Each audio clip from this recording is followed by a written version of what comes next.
Let me ask you something, guys. How did Africans get to a point where Africans are now fighting fellow Africans on African soil? It doesn't make sense to me. Can someone please help me make sense? Honestly, every time I see videos coming out of South Africa involving xenophobic attack, it breaks my heart. Because these are not just foreigners from another continent. These are black Africans.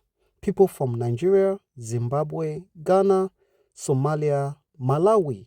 People who look like them.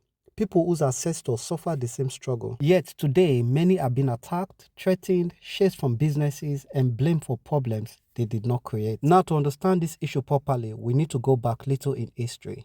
After the apartheid officially ended in 1994, South Africa became a symbol of freedom and hope for Africa. Many people saw South Africa as a land of opportunity. People moved from there for work, safety, business opportunities, and a better life. But over the years, economic hardship started increasing. High unemployment, poverty, poor service delivery, and frustration among young South Africans. And slowly, immigrants became the easiest people to blame. It started as a small tension inside poor communities and townships. And over the years, it escalated into violent attack.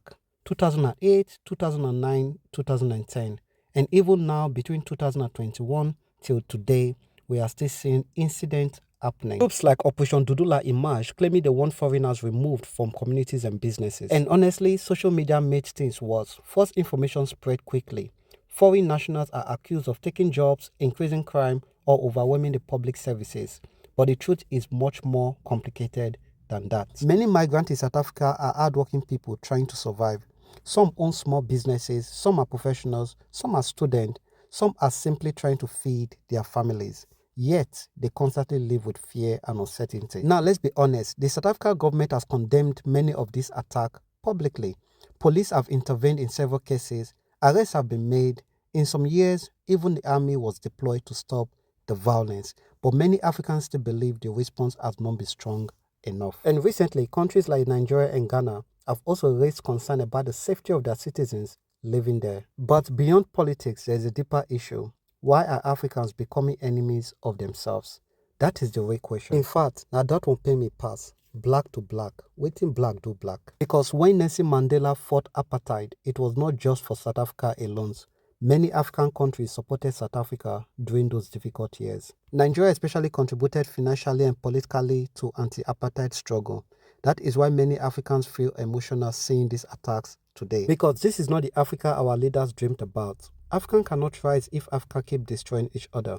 And honestly, one dangerous thing poverty and frustration can do is this. It makes people look for someone to blame. Instead of confronting faith system, corruption, unemployment, and inequality, anger gets redirected toward vulnerable people. And guess what?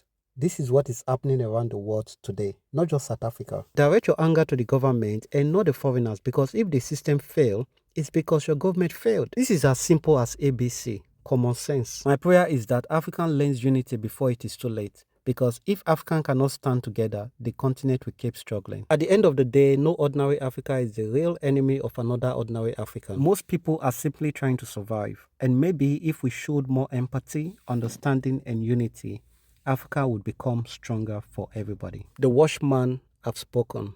Anyway, that is the end of this video, and see you guys in my next video.